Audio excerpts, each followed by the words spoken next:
এখন ভাইয়া যে ছেলে নিজের ওয়াইফের নামে বলতে পারে 2,000 টাকার কারণে ভেট শেয়ার করে নিজে বড় থাকার জন্য, সেই ছেলেকে মানুষ খুন করতে পারবে না এটার তো কোনো নিশ্চয়তা নেই, তাই না? আমি সংসার করছি, আমি জানি এই ছেলে জঘন্য খারাপ, কিন্তু আমি এটা সঠিক ভাবে বলতে পারবো না ওনার উপরে হামলাটা কে করছে বা এই যে রিয়াজা করছে বা অন্য কোনো কারণে হয়েছে, তাহলে সেটা আমি সঠিক বলতে পারবো না। বাট এই ছেলে অনেক খারাপ। আচ্ছা, আপনি যখন সংসার করতেন করেছেন তার সাথে, সংসার করাকালীন কি এই ধরনের ঘটনা আপনি দেখেছেন বা জানেন যে আপনার স্বামী এরকম কোন শত্রুতার জেরে অন্য কারোর সাথে এরকম মারামারি বা করছে কিনা? হ্যাঁ হ্যাঁ, আমি এরকম দেখি নাই কারণ মানে মানে ওই অনেক মারামারি করতো। ওই যে বার্থডে কিছু রিসেন্টলি আমি যখন ওর সংসারে ছিলাম, বার্থডে একটা ছেলের সাথে অনেক মারপিট করে। ওই কি করে ওই অনেক ছিল টাকা, পুলিশের টাকা খাওয়াইয়া ওই ছেলেরা মারার জন্য অনেক চেষ্টা করছে।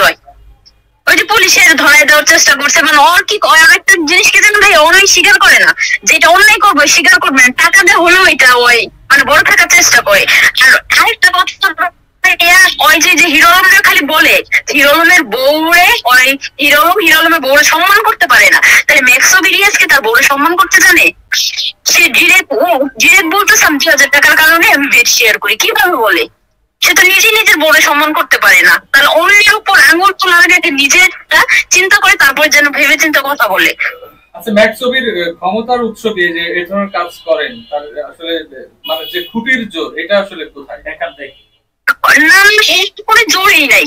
ওর জোরই নেই, ওর জোর হচ্ছে চাপার জোর। ওর তো নির্দিষ্ট কোনো পরিচয়। ভাইয়া একটা জিনিস আপনি একটু খেয়াল করবেন, আপনারা সবাই ওর বাসায় গেছেন, আপনি গেছেন কিনা আমি জানি না, বলছে 6-7 লাখ টাকা ইনকাম করে। যদি ইনকামই করবে, ওর ঘরে একটা কোনো জিনিস দেখাইতে পারবে কেউ? দামি কোনো জিনিস আছে? ওর ঘরে কোনো জিনিসই নেই, ওর ঘরে কোনো একটা জিনিসই নেই, খালি ফাঁক ভাড়াই নিয়ে রাখছে।